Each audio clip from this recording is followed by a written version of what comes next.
Madam నమస్తే. Madam నమస్తే అమ్మా. మేడం మీ పేరు? కళ్యాణి అండి. కళ్యాణి గారు ఒక లేడీ అడ్వకేట్ గా కోర్టు గ్రూప్ రేప్ కేసులో ఇచ్చిన తీర్పు మీద మీరు ఎలా స్పందిస్తున్నారు?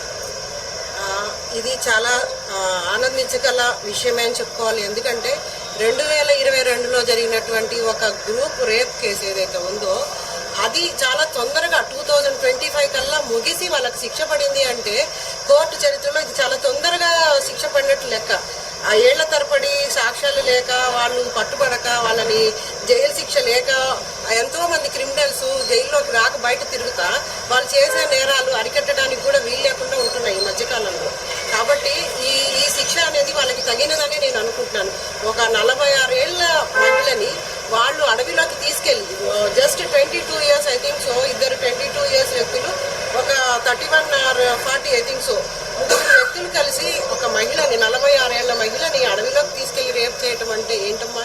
వాళ్ళకంటే చాలా పెద్ద వ్యక్తి అలాంటి మనిషిని ఒక మనిషిని తీసుకెళ్లి రేప్ చేశారు అంటే అది మన మానవత్వానికి ఒక క్వశ్చన్ మార్క్ అనమాట. అర్థమైందా? మహిళలు ఏ ఏజ్ లో కూడా ఫ్రీగా తిరగడానికి వీలు లేకుండా ఉన్నటువంటి ఒక పరిస్థితి కల్పిస్తున్నారు వీళ్ళు.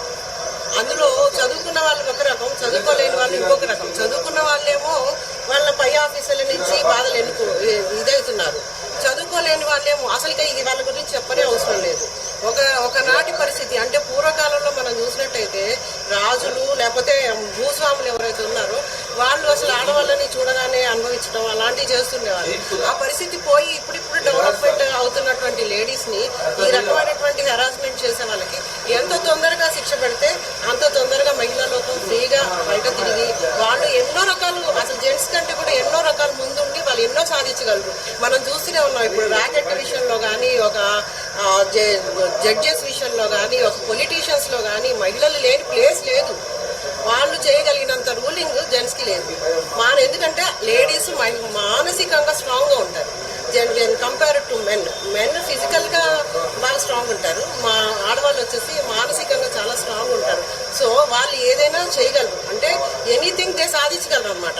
అట్లాంటి మహిళలు ఈ రోజున బయటికి వచ్చి ఏదైనా సాధిద్దాము అనుకుంటున్న టైంలో ఇలాంటివి జరుగుతున్నాయి. కాబట్టి ఇలాంటి శిక్ష పడటం అనేది చాలా న్యాయంగా ఉందని నేను అంటున్నాను, నా ఒపీనియన్. Thank you.